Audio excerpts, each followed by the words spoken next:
Buenos días a todos y todas. Desde Santiago de Chile les habla Felipe Prado, coordinador de redes de Suma, y me encuentro junto a Bárbara Flores, nuestra directora del área de innovación de investigación de política educativa. Les damos la bienvenida al tercer webinar temático de la comunidad Coincide, que es una serie de encuentros que estamos organizando desde Suma y que se lleva a cabo todos los primeros jueves de cada mes en este mismo horario. En la sesión anterior, David Forero, investigador de la institución colombiana FEDesarrollo, que está conectado hoy también, nos expuso una propuesta de políticas públicas para mejorar la calidad de la educación en Colombia. Esto llevó a un diálogo junto a Carlos Acevedo, uno de nuestros expositores del día de hoy, quien planteó la importancia de incluir a ciertos grupos específicos dentro de la discusión sobre políticas públicas. Para profundizar en esta conversación, el encuentro de hoy busca dar luces respecto a las interrogantes sobre cuál es el perfil de los jóvenes en conflictos con la ley y qué elementos de instrucción y gestión institucional potencian un aprendizaje para esta población específica.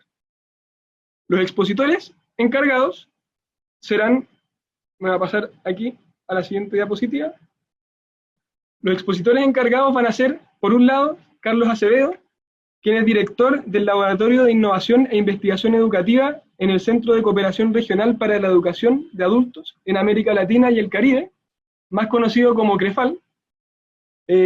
Carlos es además doctor en Ciencias Sociales con especialidad en Sociología del Colegio de México, y entre 2015 y 2017 fue docente en Flaxo y en la Universidad Autónoma Metropolitana en México, contribuyendo a la formación de autoridades educativas del Instituto Nacional para la Evaluación de la Educación y de la Secretaría de Educación Pública, más conocida como SEP.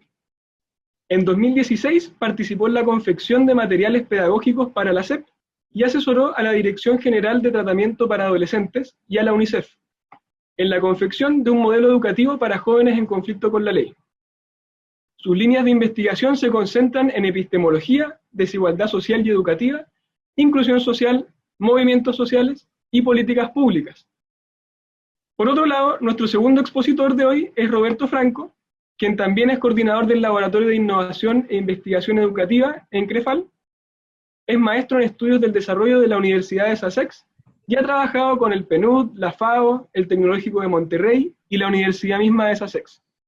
Sus líneas de investigación se concentran en la intersección entre educación, desigualdad y seguridad pública. Junto a ellos, además, vamos a contar con la participación de Bárbara Flores, quien va a comentar una investigación de nuestros expositores que está en vías de publicación y que da sustento a la exposición de hoy. Bárbara es directora de investigación de política educativa de Suma, liderando diversos estudios internacionales, entre los que destaca una actual colaboración con la UNESCO para la elaboración del informe de seguimiento de la educación en el mundo, conocido también como GEM Report, y su informe regional para el año 2020, que va a tener un foco justamente en inclusión educativa con distintos grupos sociales. Bárbara es doctora en Economía del University College London, o UCL, y su experiencia y especialidad gira en torno a la economía de la educación y la evaluación de impacto en políticas sociales, desde donde ella busca aportar a la toma de decisiones para disminuir las desigualdades sociales. Sin mayor preámbulo, entonces, le voy a dar la palabra a Carlos y le voy a pedir que podamos, entonces, conectar su presentación para que él pueda controlarla. Vamos a tener una exposición de 20 minutos de Carlos, 20 minutos de Roberto Franco, después 10 minutos de Bárbara, y luego vamos a conversar entre todos a partir de lo que nos expongan. Muchas gracias a todos, bueno, y a todas por estar acá. Vamos a cambiar un poquito el orden, va a empezar Roberto Franco, y luego voy a seguir yo. Solamente decirle que lo que vamos a presentar tiene que ver como con dos ejes. Un primer eje, los perfiles de los jóvenes en conflicto con la ley, y la normativa tanto internacional como nacional.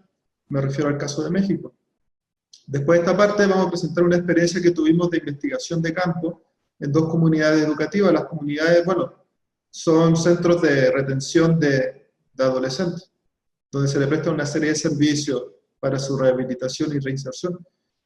Bueno, y se va a dividir en estas dos partes, ¿no? Entonces, para no ocupar más tiempo, le doy la palabra a Roberto, que va a profundizar en esta primera parte que ya les comenté. Bueno, voy a empezar por comentar que tenemos bastante material. Entonces voy a intentar ir un poco rápido, espero no sea demasiado rápido, demasiado rápido para que no se entienda y demasiado lento tampoco para no alcanzar. Les voy a dar un contexto muy, muy breve sobre lo que conocemos de esta población conocida como, bueno, le llamamos los jóvenes en conflicto con la ley o adolescentes involucrados con el sistema de justicia penal. ¿Y quiénes son estas personas, ¿no? La Ley Nacional del Sistema Integral de Justicia Penal para Adolescentes los define como aquel grupo poblacional, adolescentes entre 12 y 18 años, que realizaron una conducta tipificada en las leyes penales como un delito, y por el otro lado, mayores de 18 años, que sin embargo realizaron una conducta tipificada en las leyes penales como un delito antes de cumplir la mayoría de edad, ya sea que la realizaron antes y antes de que prescribiera este delito fueron consignados, fueron sancionados y están cumpliendo alguna sanción, o la empezaron a cumplir durante la minoría de edad y cumplieron después la mayoría de edad. Estos dos grupos son los que conforman a nuestra población de estudio. La ley define 3 rangos etarios, de 12 a 14, de 14 a 16 y de 16 a 18. Y esto tiene relevancia porque las leyes establecen una responsabilidad gradual conforme va aumentando la edad. No es lo mismo, digamos, entre otras cosas, para el primer rango etario, cualquier delito prescribe en un máximo de 1 año. No meto más detalles por falta de tiempo, pero cualquier pregunta estamos aquí atentos más adelante. No quiero avanzar. Bueno, en cuanto a la normatividad, todo esto tiene el mundo años definiéndolo, tratando de establecer estándares mínimos. No pretendo aquí hacer una revisión exhaustiva de las normas internacionales que dan forma a la normatividad nacional actual en México en cuanto a adolescencia y justicia penal, pero los más significativos entre los instrumentos más recientes se encuentran estos: las reglas mínimas de las Naciones Unidas para la Administración de Justicia de Menores del 85, que establece, bueno, primero que otra cosa, reglas generales y reglas también un poco específicas, o bueno, más que específicas, mecanismos alternativos de justicia.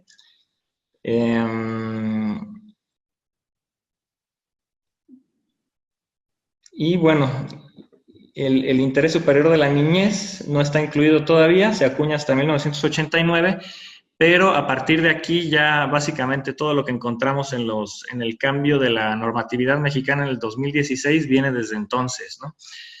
Con las directrices de Riad de 1988 se establece el enfoque en la prevención. Es un instrumento que está basado en la prevención. Estoy viendo aquí qué tanto detalle conviene decir, porque en realidad es bastante material. Cabe quizás mencionar solamente que estas directrices hablan por primera vez de oportunidades educativas, hablan como una forma de prevenir la delincuencia, habla también de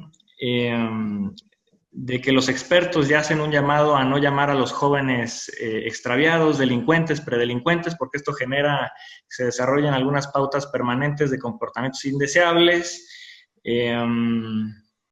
Y bueno, también se busca un fortalecimiento de las comunidades, la creación de servicios y programas que respondan a necesidades, problemas, intereses e inquietudes de los jóvenes como parte de este esfuerzo de prevención. La Convención Internacional sobre los Derechos del Niño, un poco enmarcado con esta tradición del pacto, de los pactos internacionales de derechos sociales, económicos, sociales y culturales, y el del Pacto Internacional de Derechos Civiles y Políticos, establece una serie de derechos mencionados de manera positiva para esta población específica de los niños, y tiene un apartado también específico sobre los derechos de los niños en contextos de procesos judiciales. Y finalmente, las reglas de las Naciones Unidas para la protección de menores privados de libertad de 1990 parece, pues está a un nivel muy operativo. Establece reglas, lineamientos para la clasificación y asignación de los internos en los centros de detención. Establece incluso estándares mínimos para las actividades recreativas, el derecho a la religión, la manera mínima en que se proveerán los servicios de atención médica, incluye, por ejemplo, odontología, atención oftálmica, salud mental, todo este tipo de cosas. Desde entonces ya estaban reconocidas como derechos, y se estaban estableciendo ya incluso estándares mínimos. Y prescribe el establecimiento de acciones para la reintegración de los individuos. Entonces, todo esto nos lleva a cambios recientes. No son los únicos, han habido también algunos otros importantes en el pasado. Los más recientes son estos, con la Ley General de Derechos de Niños, Niñas y Adolescentes, que reconocen por primera vez aquí en México el principio del interés superior de la niñez. Y para la Ley Nacional del Sistema Integral de Justicia Penal para Adolescentes, entre otras cosas, adopta casi al pie de la letra algunas de las directrices de RIAD y de los instrumentos que ahorita describimos muy por encima. Y consiste en lo siguiente: se busca que la privación de la libertad sea una última opción y que se considere solamente para delitos graves. Para esto, la ley sugiere mecanismos alternativos de sanción, es decir, que existan otras maneras de incluir o de reinsertar a los jóvenes en sus contextos familiares, sociales, educativos, laborales, etc. Y potencia la impartición de talleres, terapias psicológicas y educativas y de formación. También cambia un poco el enfoque de cómo se vino llevando antes de este último cambio o reforma. Y la ley incluso contiene un capítulo completo sobre la prevención social de la violencia y de la delincuencia. De ahí uno puede ver el interés específico que se tiene en este tema.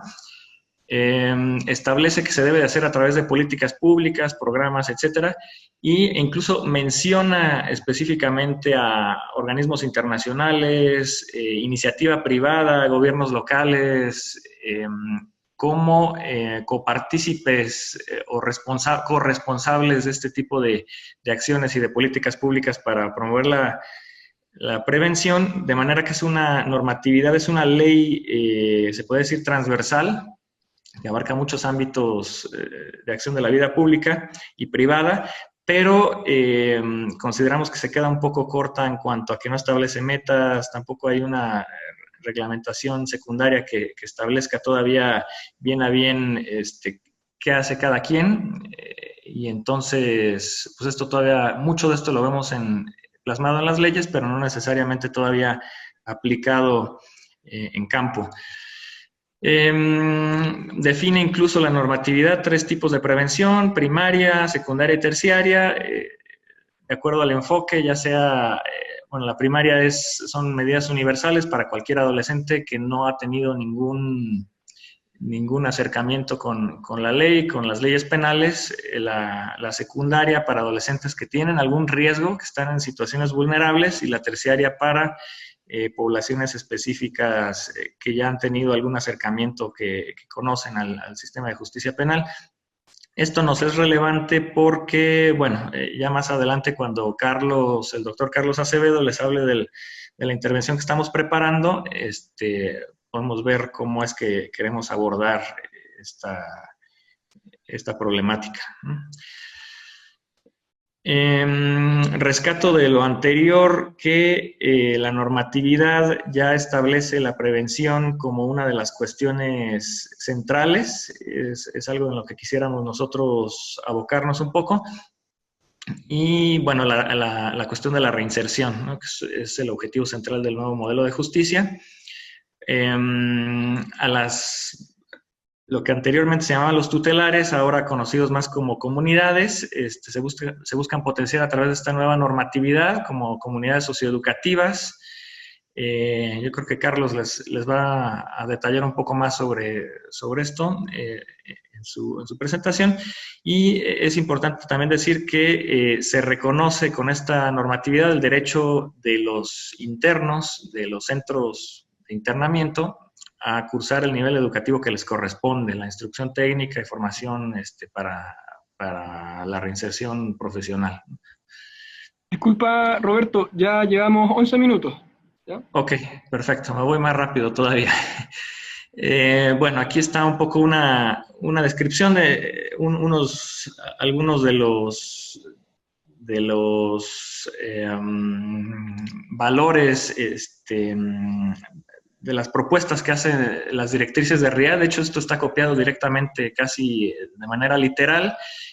Aquí una de las cosas que rescato es que se hace hincapié no tanto en, porque habla de educación y de los contenidos, ¿no? Valores sociales, participación activa, sentimiento de identidad.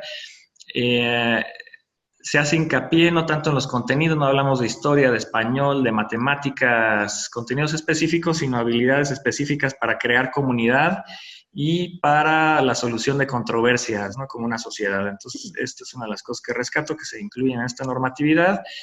Y bueno, quisiera hablarles también del contexto socioeconómico de esta población. Empiezo por decir que hay poca información. De hecho, tenemos un poco de suerte porque la semana pasada recién se publicó un informe del INEGI, de la Encuesta Nacional de Adolescentes del Sistema de Justicia Penal 2017, pero no tenemos todavía acceso a los datos por cuestiones son datos sensibles, entonces tenemos acceso solamente al reporte que tiene los datos a nivel agregado. Pero bueno, entonces, un poco viendo las características de esta población, tenemos que el 95% puede leer y escribir, no muy diferente del total de la población mexicana.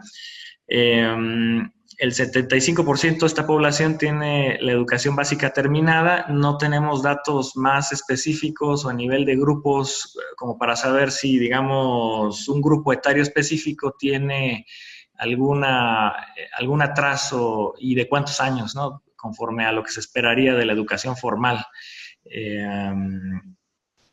etcétera.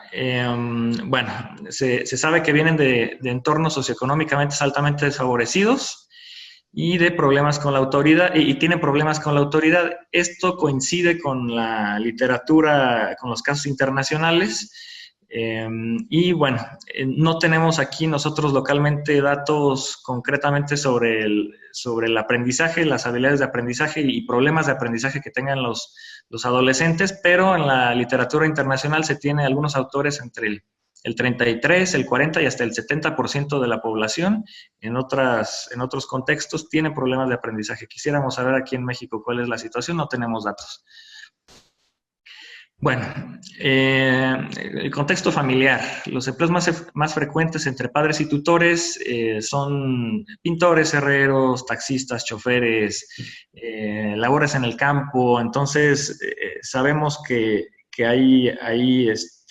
son empleos con una necesidad muy baja de formación técnica. Esto también nos puede decir que son vulnerables en muchos sentidos.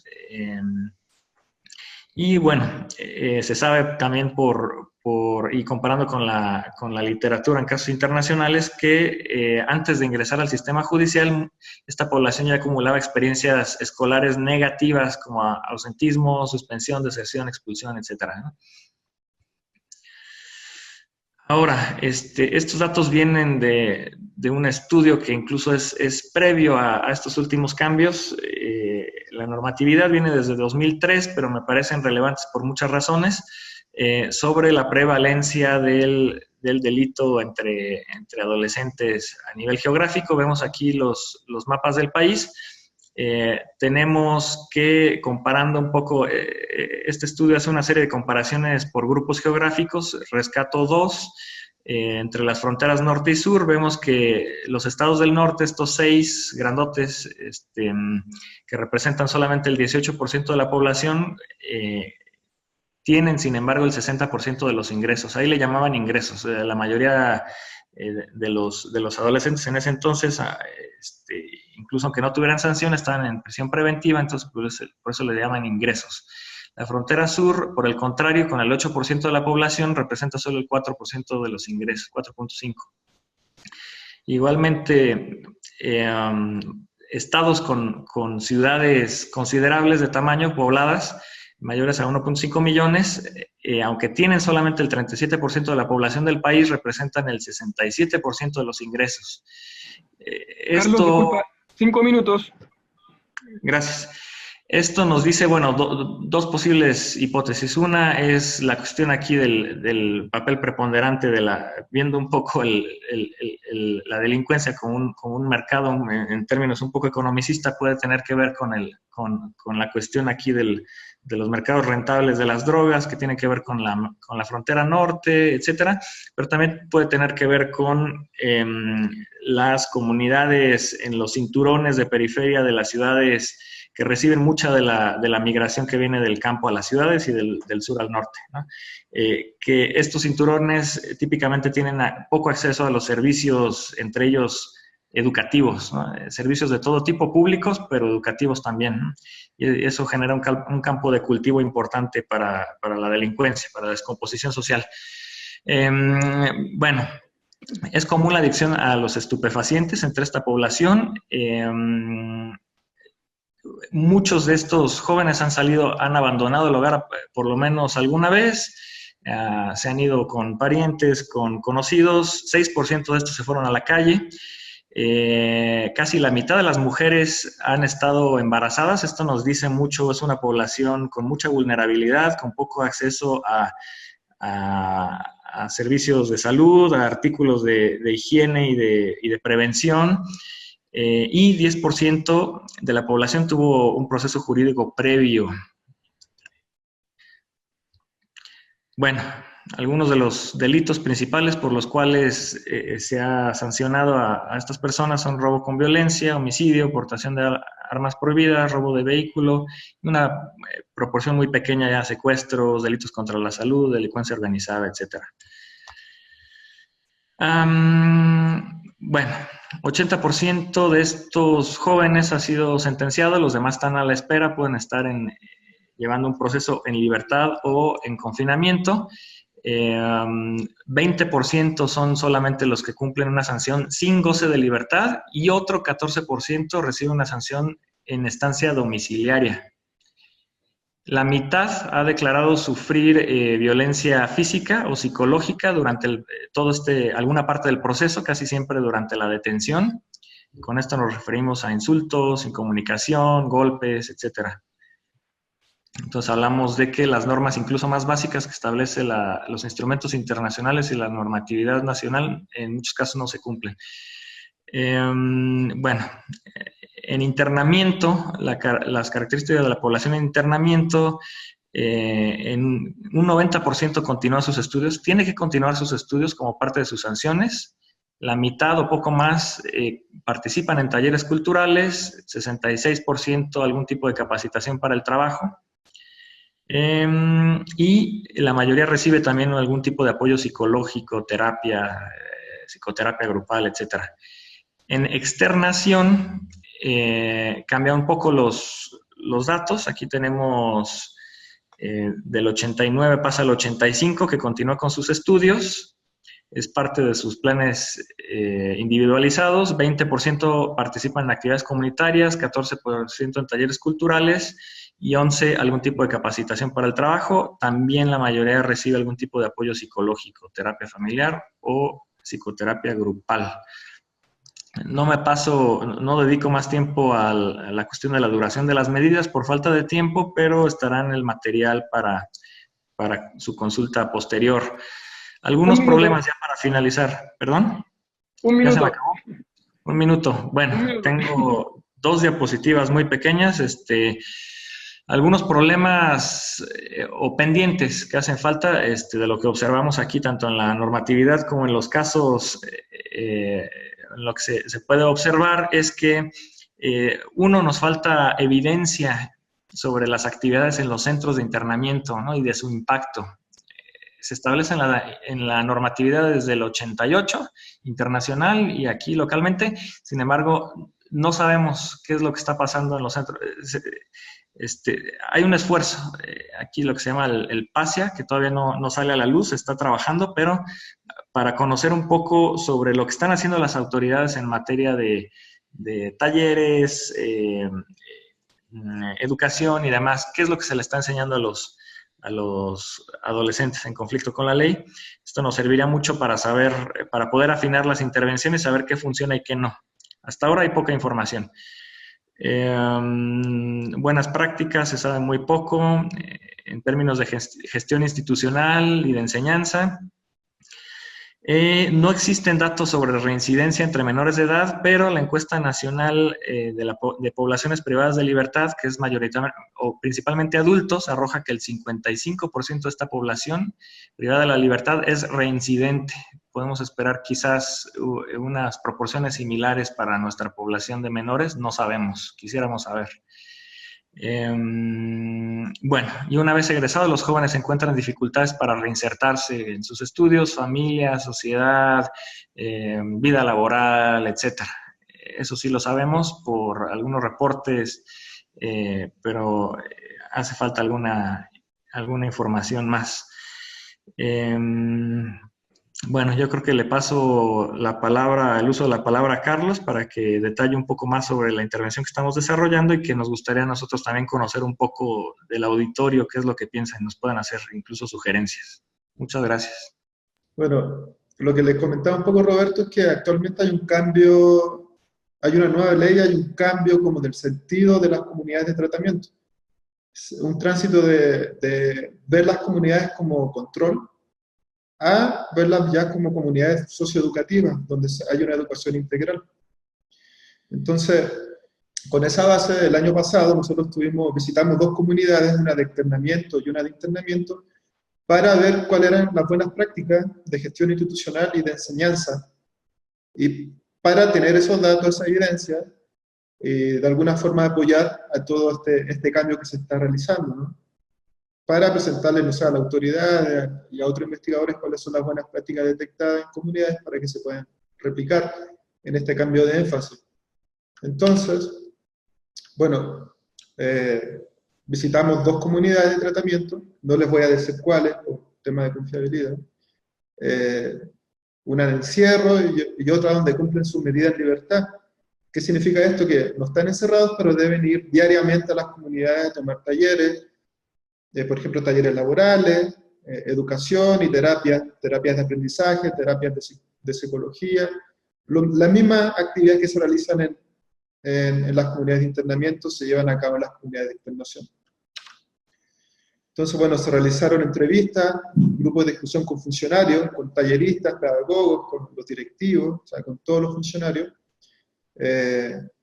Unos 10 funcionarios por institución, se realizaron entrevistas y cuestionarios con 30 jóvenes, 20 de una comunidad y 10 de otra, y también se llevó a cabo observación de las actividades que se realizan, tanto de los talleres como de las clases. Al interior de las comunidades hay un espacio que se llama la escuela.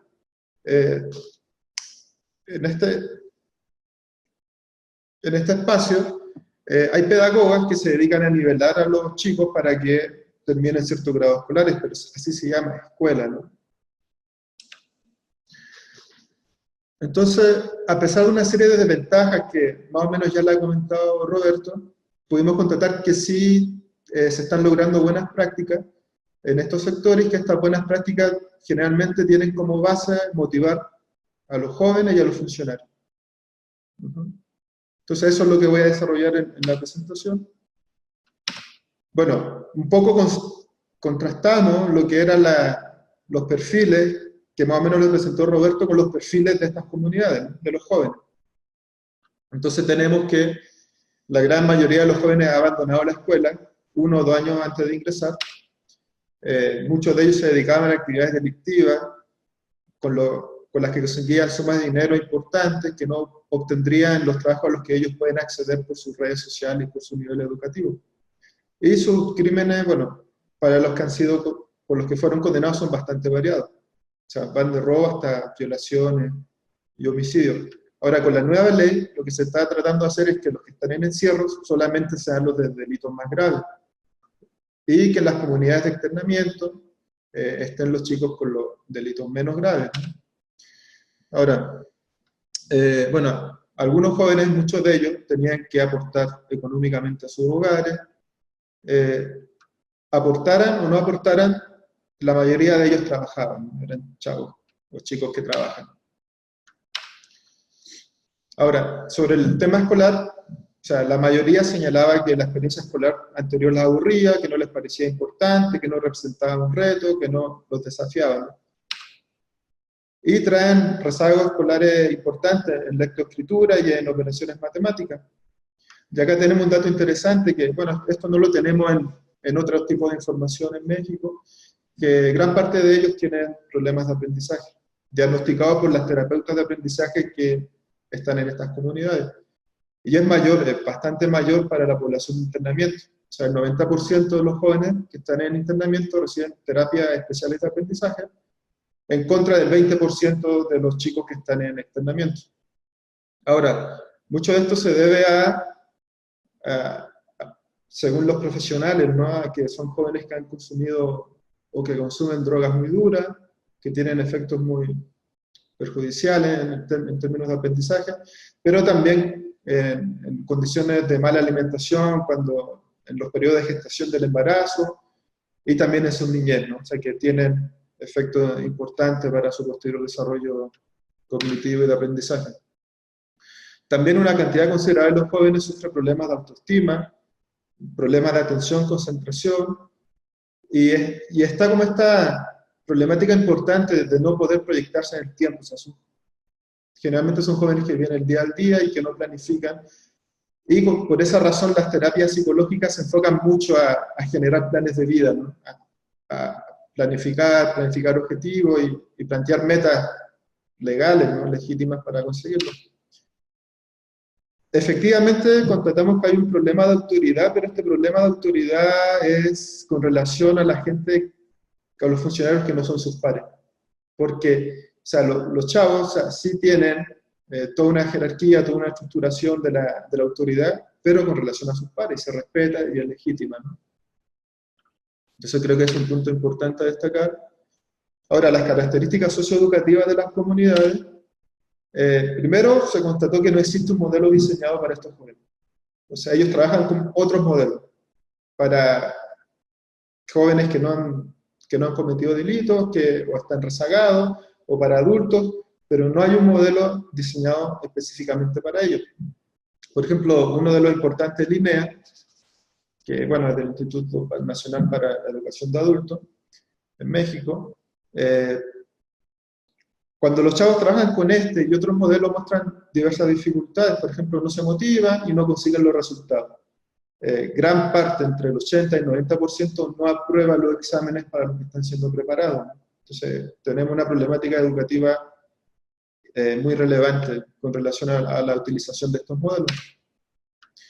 Ahora, con respecto a la escuela, que yo les comentaba que hay un espacio escolar, tenemos que, para los jóvenes es más de lo mismo. Y nosotros constatamos que efectivamente son clases muy normales, ¿no?, muy tradicionales, o sea, donde la pedagoga tiene el rol central, se dicta definiciones, bueno, y al final no los motiva, y el solo concepto de escuela tiene una percepción negativa, ¿no? O sea, cuando uno habla de escuela o va a ir a la escuela, ya causa un rechazo, una percepción negativa. Ahora, la falta de motivación es muy importante en el tema de la escuela, no así como en otro tipo de actividades, por ejemplo, en los talleres manuales o en los talleres artísticos, los chavos se mostraban muy motivados. Ahora, de acá nosotros sacamos varios elementos para la propuesta que vamos a diseñar. Ahora, como paréntesis, el laboratorio donde nosotros estamos se dedica a la investigación, pero también al diseño de intervención. Entonces, todo esto tiene como objetivo el diseño de una intervención con estos chicos y con otros chicos. Eso lo voy a profundizar más adelante. Bueno, se genera una serie de talleres de capacitación laborales, y la problemática que encontramos con estas capacitaciones es que primero son oficios como muy básicos, que no requieren mucha formación y no se cuenta con sistemas de continuidad. O sea, tampoco se le entrega un certificado, ¿no? O sea, como un reconocimiento oficial de esa actividad, y no cuentan con sistemas de continuidad como en otros países. Por ejemplo, en Alemania le enseñan teatro y pueden insertarse en actividades de teatro una vez que salen, ¿no? Acá no existe nada de eso, en ninguno de los rubros donde se les capacita. Y también los funcionarios identificaron la necesidad no cubierta hasta el momento de contar con desarrollo profesional. Esto es una problemática súper relevante. O sea, teníamos que varios de los funcionarios, sobre todo las pedagogas, al ingresar al recinto, o sea, no tenían una capacitación previa para trabajar con estos jóvenes, y muchas de ellas no conocían el perfil de los jóvenes. Cuando recibieron una inducción, fue una inducción de 3 horas. O sea, no traen un perfil profesional específico para esta población.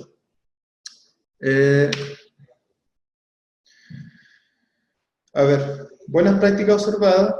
Lo que les decía un poco, encontramos buenas prácticas tanto a nivel de enseñanza o de instrucción como de gestión institucional. Y estas buenas prácticas generalmente estaban centradas, bueno, en la dirección de la institución, en el caso de la gestión institucional, y en el caso de la enseñanza estaban centradas en los talleres y en las terapias psicológicas, y no en la escuela, ¿no? Y ya les comentaba, la escuela era como más de lo mismo, no motivaba a los chavos. En términos de, si ven el puntero del mouse, ¿cierto? Ok. Por ejemplo, en términos de enseñanza, como les decía, principalmente se concentraba en terapia y talleres, había énfasis en la pertinencia de lo que se quería enseñar, ¿no? O sea, se ocupaba mucho tiempo para explicarle a los jóvenes por qué es pertinente el conocimiento que se les buscaba transmitir. También había una recuperación de los conocimientos previos de los jóvenes. Había un intento de conectar el conocimiento que se les quiere enseñar con el conocimiento anterior que traían los jóvenes. Una participación en los objetivos, en los propósitos de aprendizaje. Por ejemplo, si generaban una obra, ellos podían modificar la obra y participar en la obra y cambiarla. También en los talleres laborales, por ejemplo, no sé, en serigrafía, podían elegir sus propios dibujos, y así, ¿no? O sea, tenían mucha injerencia en los objetivos, en los propósitos de aprendizaje. Había trabajo entre pares, mucho trabajo entre pares, presentación pública de proyectos, por ejemplo, en términos tanto de los oficios que hacían en serigrafía, como las actividades artísticas la presentaban al público, y era muy importante para los jóvenes, se sentían muy bien luego de esa presentación, ¿no? Apoyo y retroalimentación constante y trabajo lúdico. Había mucho trabajo lúdico y trabajo manual. O sea, para ellos era muy importante ver cómo su actividad reflejada en un producto concreto, ¿no? Y en la gestión institucional... 10 minutos, Carlos. Ok. En la gestión institucional, sobre todo para los planes individualizados que deben seguir estos chavos cuando están en las comunidades, ya sea de internamiento o de externación, con la nueva ley se toma en cuenta la opinión de ellos mismos, de los chavos, pero también de los pedagogos y de sus tutores. Eso vimos que está motivando a los jóvenes a seguir estos planes individualizados. Y también vimos que en ocasiones especiales, por ejemplo, principalmente el día festivo, se preparaban actividades colectivas. O sea, trabajaba lo que eran los talleristas laborales, con los psicólogos, con las escuelas juntos, y preparar un proyecto en común. Bueno, y eso era una actividad transversal que generaba muy buenos resultados. Se puede conocer el detalle de los casos con el plan individualizado de ejecución. Hay relación con otras instituciones, pero que no tienen mucha continuidad. pero cuando las hay, tienen un efecto positivo. Y también había un manejo importante de la recompensa con los chavos, ¿no?, de parte de la dirección. Ahora, a partir de esto, nosotros, como vimos que un elemento clave de estas buenas prácticas es la motivación, nos centramos en las teorías de la motivación. Bueno, revisamos una serie de teorías y empezamos a desarrollar lo que es la Self-Determination Theory. ¿Por qué? Porque esta teoría es una especie de sistematización de la literatura y de la investigación empírica sobre motivación, ¿no? Entonces, en esta escuela, en esta perspectiva, tenemos 3 elementos centrales para promover la motivación, que estoy hablando de motivación en procesos de aprendizaje, ¿no?, que es la autonomía, la competencia y la relación con los pares, ¿no?, que es la pertenencia. Bueno, entonces, voy a ir un poco más rápido porque ya me pasó los 10 minutos. En la dimensión de autonomía, tiene que ver justo esto que yo les decía, o sea, que los jóvenes, o en este caso los estudiantes, puedan tener un grado de control de los procesos o de los objetivos de aprendizaje. La competencia es tratar de que los jóvenes se sientan competentes, que puedan lograr los objetivos que se están planteando, ¿no? Y eso tiene que ver mucho con el reconocimiento que se les da. Y la pertenencia, que es tratar de generar un sentido de comunidad entre los pares principalmente, y también de los pares con los funcionarios. También está el elemento de la motivación intrínseca y de la motivación extrínseca. O sea, desarrollamos toda esta la literatura, hay una discusión de cuál es más importante, la mayoría dice que es la intrínseca, pero realmente, o sea, profundizando más esto, o sea, como que la hipótesis que nosotros manejamos es que las dos son bastante importantes, y eso se complementa con los actuales desarrollos que surgen en esta teoría, que, bueno, hablan de la autodeterminación, que más que si es una motivación intrínseca o extrínseca, lo que importa es que los jóvenes sientan una autodeterminación en los objetivos que deben alcanzar, ¿no? Ahora, en relación a la motivación de los funcionarios, tomamos mucha literatura de lo que es la eficacia escolar, lo que es la gestión institucional eficaz, el liderazgo, y acá vimos que efectivamente cuando los funcionarios estaban motivados era porque había un liderazgo distribuido y una construcción participativa de una visión común y objetivos compartidos, o sea, se integraban, ¿no?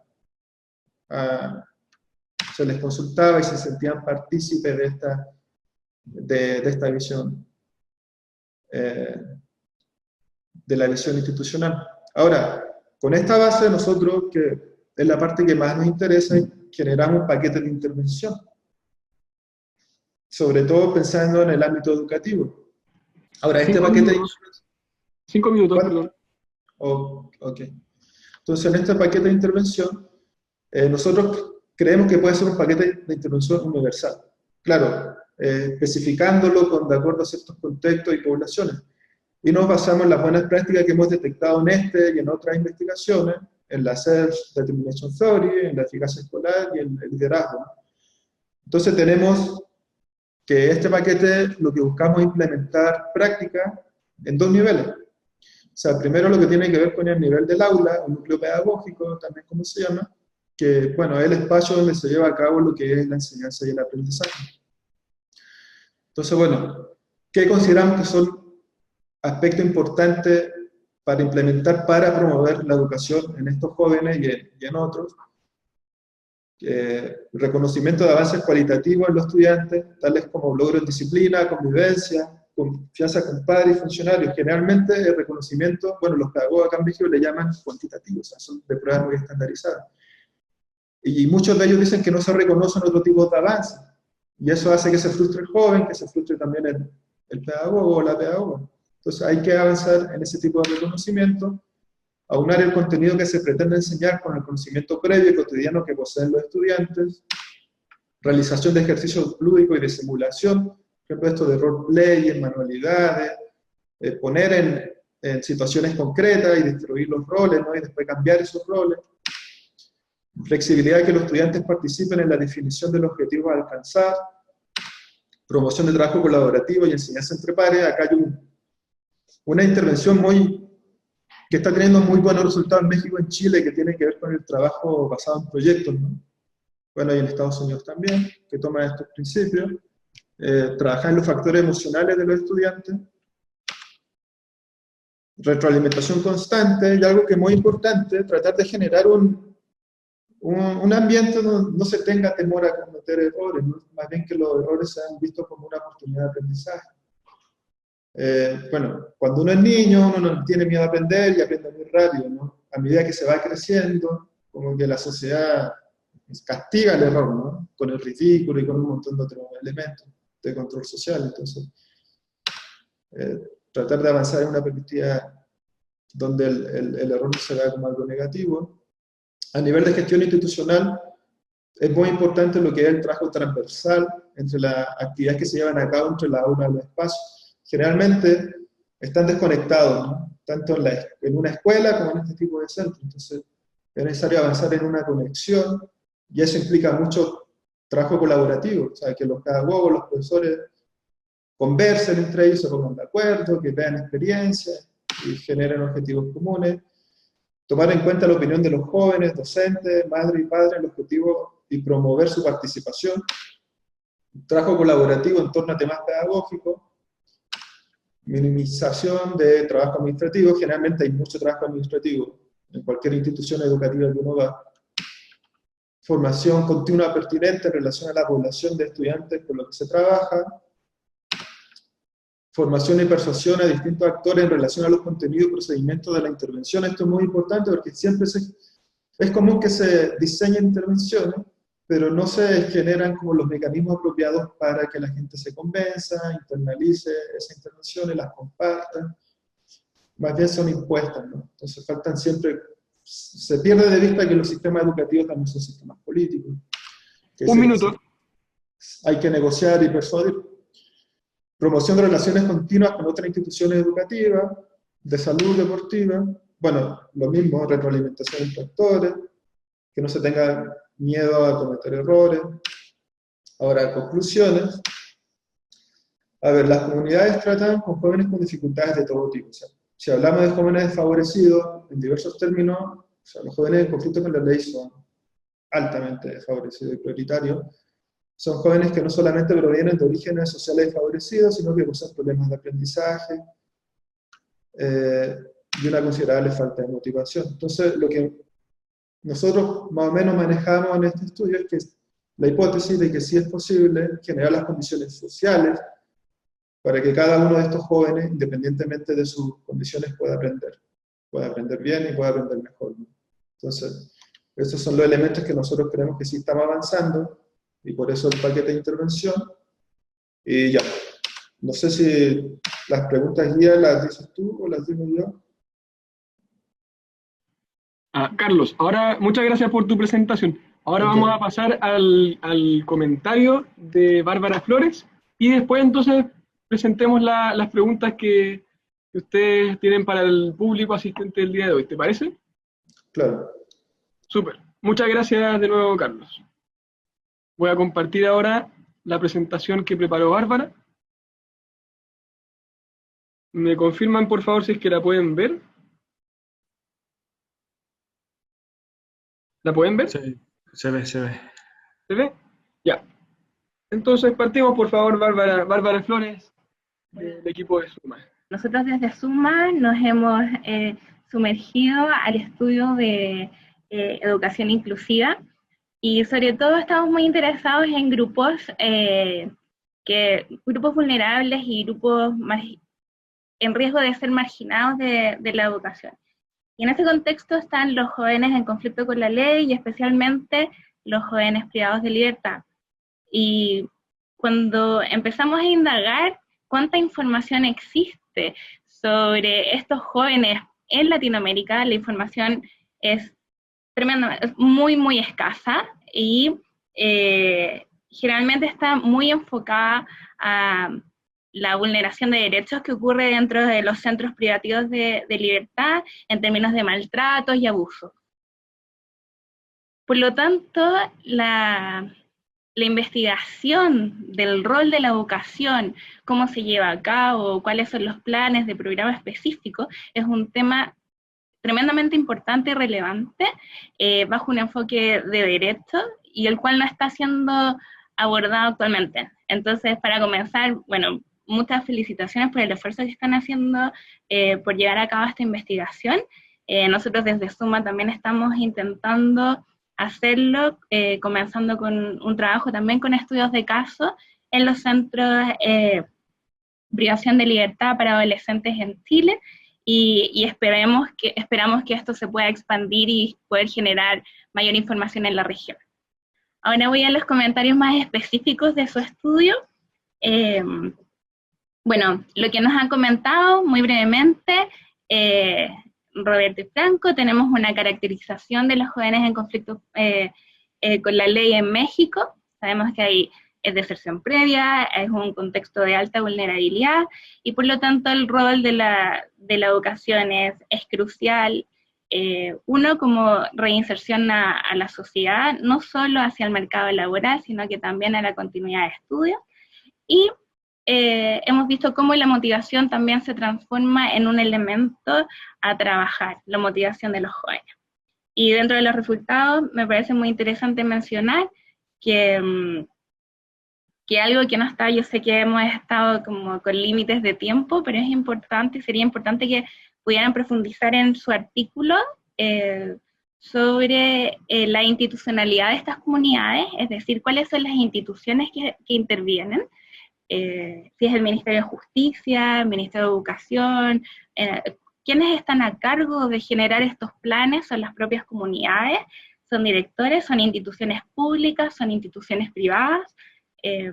Eso sería interesante ver un poco la gobernanza que existe detrás de estas comunidades, porque es relevante también mejorar y articular la colaboración entre estas instituciones que están pensando, porque hay muchos temas ligados a la justicia, pero también es un problema tan multidimensional, donde hay problemas psicológicos, hay problemas educativos, hay problemas con el contexto, con la familia.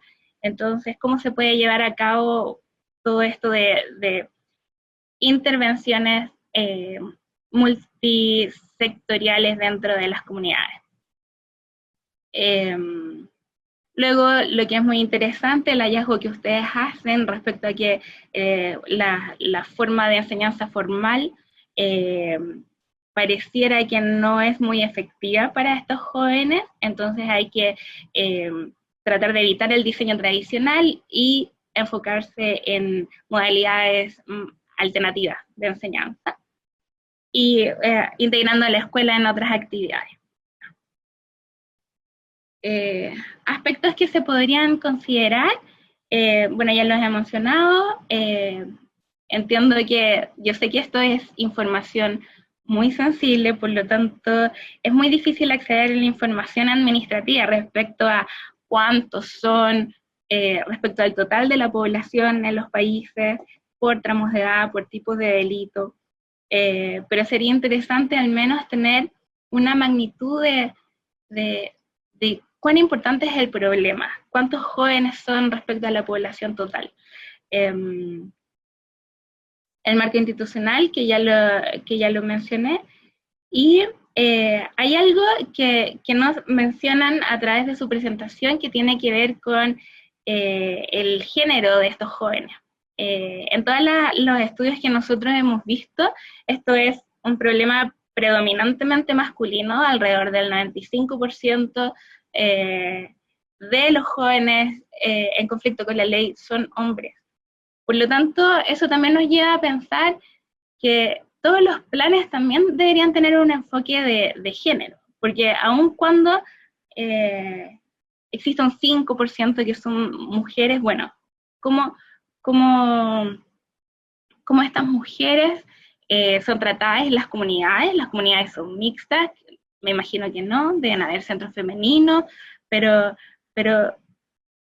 hay un tema importante de género que se debería tratar, especialmente si estamos pensando en la reinserción laboral, entregar ciertos oficios. Es importante ahí cómo lo aborcamos desde la perspectiva de género. Y luego me parece importante destacar el rol de las expectativas, porque una cosa es la motivación, pero también es el rol de las expectativas y darle un propósito a la educación que estos jóvenes puedan optar en contextos de encierro, mejorar sus propias expectativas respecto a lo que pueden lograr en la vida y mejorar la autoeficacia, es decir, cómo ellos pueden lograr transitar por una trayectoria deseable, que es la que ellos quieren. Entonces, no solo la motivación, sino que también a cuánto ellos podrían alcanzar en mejorar como su potencial íntegro en su desarrollo. Traje acá unos cuadros, la información es muy escasa en Latinoamérica, no obstante, hay un observatorio regional de justicia juvenil para Latinoamérica, esto está basada en Bolivia, y hay algunos números para algunos países de América Latina, y aquí está el número de jóvenes en conflicto con la ley, y lo que les quiero resaltar acá es que, claro, el 74% de los jóvenes en conflicto con la ley reciben sanciones no privativas de libertad, como trabajos comunitarios o reparo de los daños morales a las víctimas, etc. Entonces, pareciera, pero que, por supuesto esto se debería corregir por el tipo de delito, hay muchas cosas por las que uno podría cruzar esta información, pero aún así pareciera que este tema que está descrito en la Convención de los Derechos del Niño, que tiene que ver con que la privación de libertad es el último recurso, pareciera que en cierta medida se cumple. Sin embargo, cuando miramos a todos los jóvenes, al total de jóvenes privados de libertad, de todas maneras alrededor de un 30% está en prisión preventiva. Y eso es un tema que me parece completamente delicado, porque algunos de ellos van a ser declarados inocentes posterior del juicio. Entonces esta prisión preventiva les está dando un quiebre en su vida, y hay estudios para la población adulta que dice que la privación preventiva luego disminuye la probabilidad de encontrar empleo, o incluso disminuye los salarios posteriores, etc. Entonces, pareciera interesante mirar esto con mayor cuidado en investigaciones futuras, porque es muy delicado tomar a estos niños y privarlos de libertad, especialmente a los que van a ser declarados inocentes. En el último minuto que tengo, solo aquí comentarles, esta es una tabla que tiene la edad mínima de responsabilidad penal para todos los países de América Latina, y la educación obligatoria. Entonces, tomando, por ejemplo, solo porque es el primero el caso de Argentina, la edad mínima de responsabilidad penal es 16, y ellos, por educación obligatoria, lo que está basado en la ley, son 14 años de escolaridad. Entonces la edad teórica sería 4 a 17.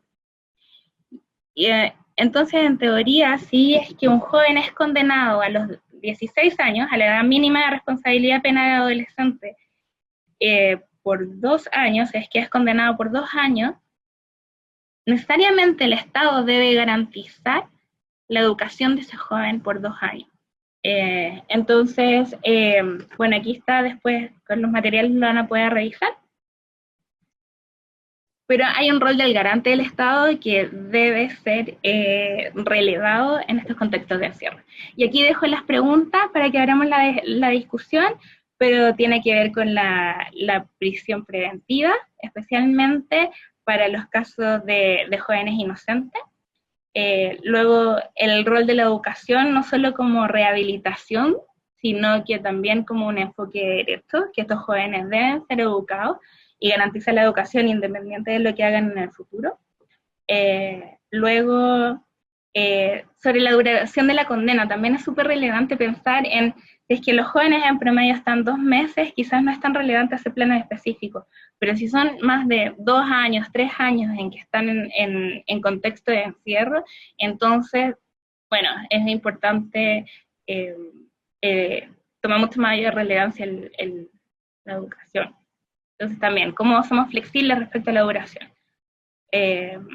Y finalmente, bueno, cómo incluimos a las familias y cómo podemos, dado que no todos los mismos jóvenes tienen la misma edad en estos contextos de encierro, cómo tú los agrupas y cómo podemos encontrar buenas prácticas en jóvenes donde no todos están en el mismo nivel educativo, sino que debes poder diferenciar, dado sus niveles, dado sus rezagos, etc. Muchas gracias. Ok, un poco decirles que nosotros queríamos ver ustedes, o sea, el público, si estas buenas prácticas les parecen pertinentes para otras realidades latinoamericanas o para otro tipo de población, si el perfil de los jóvenes en conflicto con la ley corresponde al de sus países, y también si existen iniciativas que trabajen modelos pedagógicos para estas poblaciones y con la complejidad un poco que planteó Bárbara, ¿no? Tengo algunas cosillas, pero lo voy a decir después para darle bueno, al público los comentarios. Voy a pasar un aviso que una investigadora de la Universidad Católica de Uruguay, de nombre Adriana, no sé el apellido porque no estaba escrito, Artimas, parece. Bueno, Adriana tuvo que partir, pero a ella le interesa mucho el tema porque ella está, de hecho, liderando una investigación con jóvenes de este tipo en Uruguay.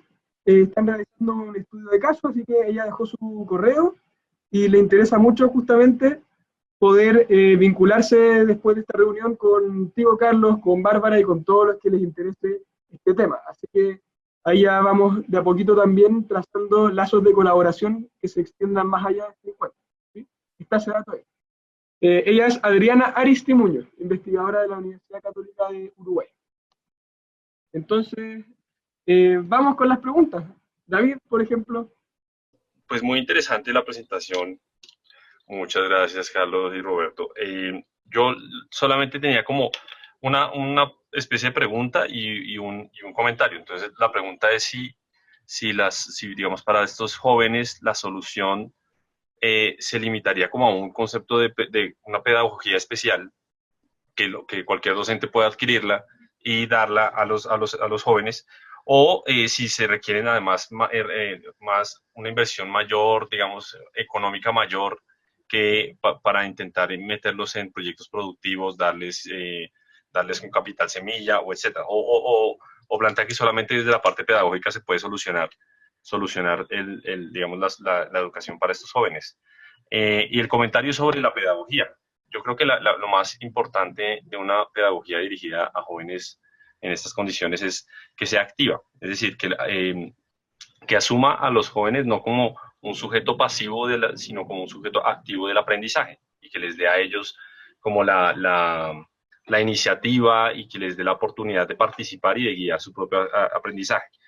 En ese sentido, me gustaría resaltar algo que pues dije muy rápidamente en mi presentación la vez pasada, y es el método de escuela nueva. El método de escuela nueva pues fue creado en Colombia, pero pues ya se ha exportado a más de 10 países, y recoge muy bien varios de los conceptos que mencionó Carlos. Por ejemplo, el hecho de recoger el conocimiento previo de los estudiantes. Entonces ellos lo toman como un conocimiento previo para armar los conceptos teóricos a partir de ese concepto previo. Tiene una flexibilidad en el avance, entonces son por módulos y no es por grandes grados que son anuales, sino por módulos. Entonces uno puede retomar y, por ejemplo, los jóvenes rurales se van a hacer la cosecha y vuelven y retoman en el punto en el que ellos estaban. Entonces esa flexibilidad puede ser, pues, digamos, conveniente en este contexto.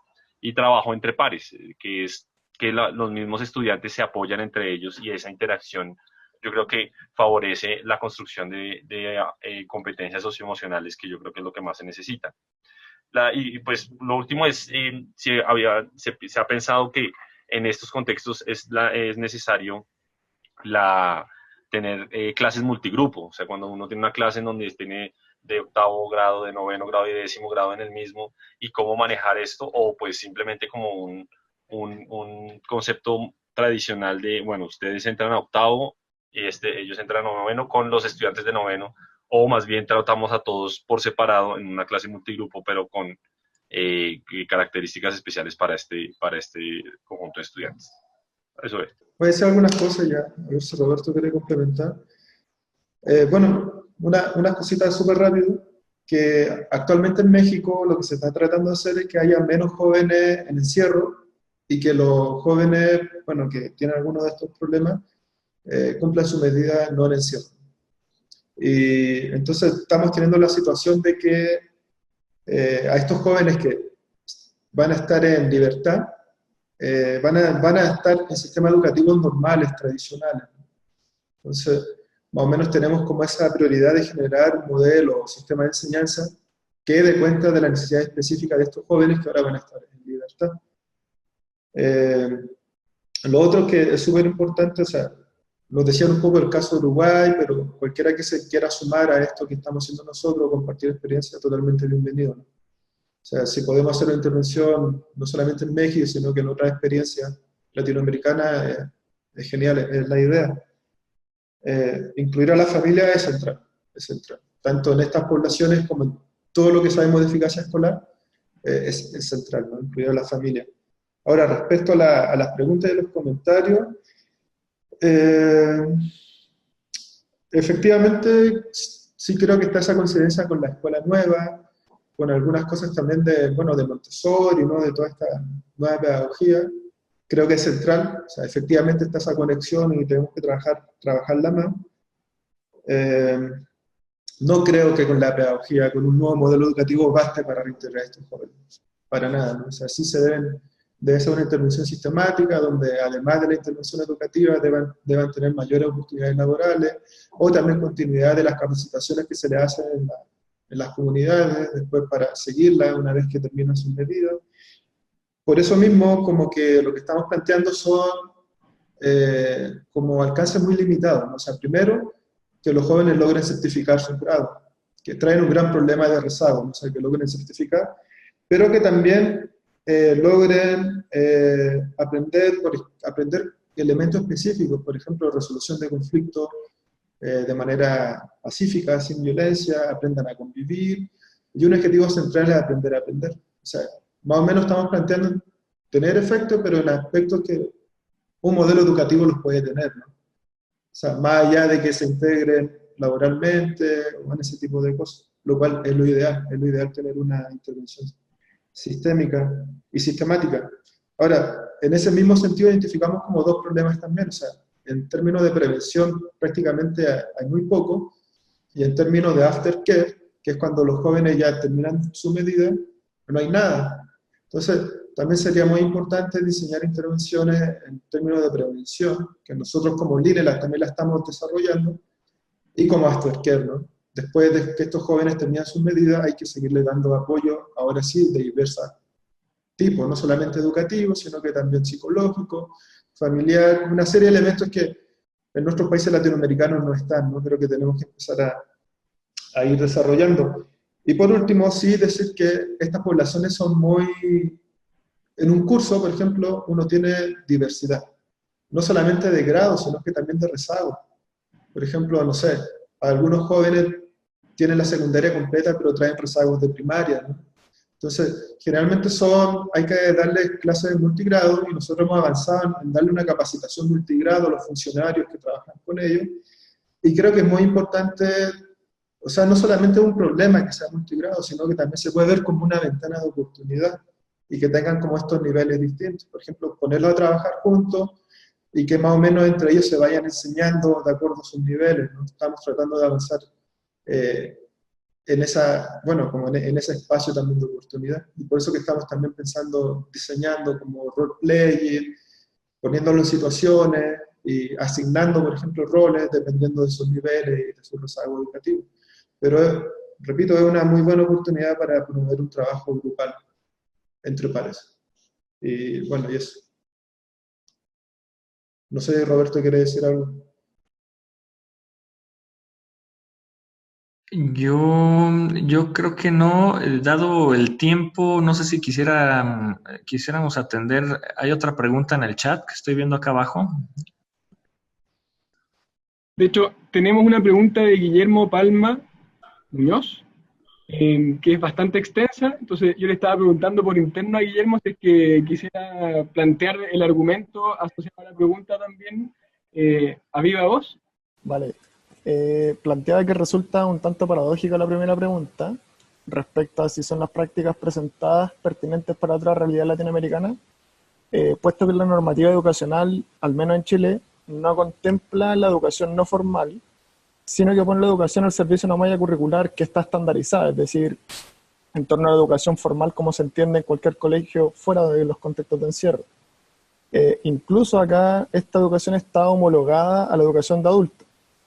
Por otra parte, la literatura que sale principalmente de Uruguay por Diego Silva o de Argentina con Francisco Escarfó, van en la línea de defender las buenas prácticas que Carlos menciona en el estudio, entendiendo esta ganancia cualitativa en el fondo que este tipo de educación presenta. Entonces, vale preguntarse hasta qué punto este tipo de educación es pertinente si es que no se garantiza desde un punto de vista normativo, y si es que podría argumentarse que algún centro educacional que se enfoque en este modelo educativo, que es no formal, falta a la normativa impuesta. Eso. A ver, yo respondo algo. Sí, efectivamente, algo, bueno, es complejo. Nosotros estuvimos participando en el diseño de un modelo educativo por encargo de la UNICEF para estas poblaciones, y justamente teníamos como esa problemática, y lo que hicimos fue más bien recuperar estas buenas prácticas, pero para que se lleven a cabo también lo que son los modelos estandarizados. Por ejemplo, estos modelos que yo les decía que no estaban teniendo resultados, que tienen una malla curricular estandarizada, que se debe cumplir tal cosa o tales conocimientos específicos, nosotros bueno, en el trabajo práctico que le estoy relatando, los seguimos tomando en cuenta. Lo que estamos cambiando es la forma, ¿no? O sea, la forma de cómo se va a cumplir eso. Lo que nos dicen es que, bueno, los alumnos de secundaria deben cumplir tales contenidos. Nosotros decimos, está bien, pero vamos a cambiar la forma de cómo se da el proceso de aprendizaje, de enseñanza-aprendizaje para alcanzar esos contenidos. Entonces, por eso que estamos planteando como estas buenas prácticas, y también estamos formando en estas buenas prácticas a las pedagogas, a los pedagogos, pero la idea no es que desligarlo del conocimiento estandarizado o de la currícula que se les solicita, sino que más bien encontrar nuevos procedimientos para alcanzar eso, lo que se les solicita, pero, y aún más, que tiene que ver con lo que yo les decía, o sea, no estamos pensando solamente en modelos de certificación, sino que estamos pensando también en un modelo educativo que promueva el aprender a convivir, no sé, el aprender a hacer, el aprender a aprender, o sea, sí alcanzar los elementos de certificación, pero ir más allá de eso, pensando en la población específica. Ahora, un punto importante, yo creo que para justificar como estos nuevos procedimientos en la política pública, es hacer la intervención y hacer una medición del impacto que está teniendo, ¿no? Con un diseño experimental. Y eso es lo que estamos planteando nosotros también, o sea, hacer estas intervenciones y hacer una medición con un grupo experimental de cuánto se le puede adjudicar a esta intervención mayores resultados, tanto en las certificaciones oficiales de la normativa, pero también en estos conocimientos más complejos que yo les comentaba. Bueno, eso, pero sí, es algo bastante complejo que hay que buscar conciliar de alguna forma. Tenemos una pregunta de... A ver, déjenme buscar. Paulina. Hay una Paulina que dice que hay evidencia en la región en torno a que las intervenciones con componentes cognitivos conductuales contribuyen a elevar las tasas de graduación o combatir la deserción escolar. Yo decía algo muy rápido, o sea, que en evidencia realmente tenemos muy poco, ¿no? de los efectos que tienen las políticas educativas generalmente, porque los diseños que se hacen no están pensados como para que podamos medir el impacto que están teniendo realmente esas políticas. Hay imputaciones, pero esas imputaciones, como no tienen un diseño ni teórico ni metodológico robusto, realmente tienen mucha falencia, ¿no? Mucha ocasión. Yo creo que más bien, o sea, en la región falta mucho avanzar en mediciones de impacto con criterios que sean diseñadas con un criterio científico robusto, ¿no? Entonces, realmente tenemos muy poca evidencia de las intervenciones educativas. en general. Quizás agregar que en nuestra plataforma de prácticas efectivas, si bien está basado en contextos de educación regular, hay evidencia sobre la efectividad de prácticas de aprendizaje colaborativo, todo lo que ustedes están proponiendo respecto a cómo estos jóvenes deberían aprender en pares, o incluso aprendizaje basado en proyectos, donde ellos puedan trabajar proyectos para el territorio, etcétera. Eso sí hay algo de evidencia, pero en contextos de encierro no. Comparto con Carlos la dificultad de hacer evaluaciones de impacto en ese contexto, pero en términos generales algo podríamos encontrar en la plataforma. Claro, por ejemplo, bueno, que puede ser como tema de otra presentación, nosotros hemos investigado mucho lo que es la eficacia escolar, la eficacia institucional, los liderazgos, las buenas prácticas para poblaciones de origen socioeconómico vulnerable, pero también, o sea, tenemos que se van a casos y esos casos no tienen un diseño científico para hacer una imputación causal, no se compara escuelas eficaces con escuelas no eficaces, no se hace seguimiento a través del tiempo, no son estudios longitudinales, entonces hay varios estudios, pero que yo creo que no cumplen con o sea, la mayoría no cumple con esos criterios científicos para hacer imputaciones causales. Sí hay otros que se los cumplen, pero es la minoría.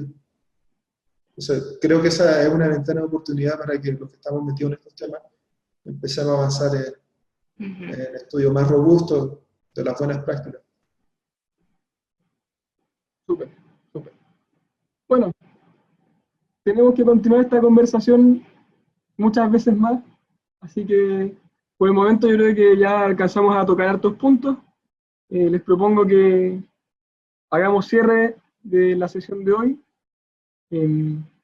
Nos pasamos un poquito del tiempo, pero ha sido una conversación súper interesante, así que muchas gracias a todos nuevamente. Y, bueno, Carlos está pidiendo un pitching tune, ahí un poquito. Sí, lo que pasa es que acabo de ver como un comentario final, y estoy súper de acuerdo, que es de Arice. O sea, todo este tema del arte, ¿no? Nosotros, bueno, en estas comunidades por lo menos identificamos que como que las mejores prácticas tienen que ver con el arte. O sea, tienen que ver con el teatro, tienen que ver con la música, y sobre todo porque incluyen como estas cosas que hablábamos, ¿no? Que también hablaba David de la escuela nueva y ese tipo de cosas, pero sí es una súper línea de investigación, todo esto del arte y la educación, y cómo mejorar o lograr un mejor aprovechamiento escolar y educativo de los estudiantes a través de métodos del arte. Bueno, eso. Gracias. Súper.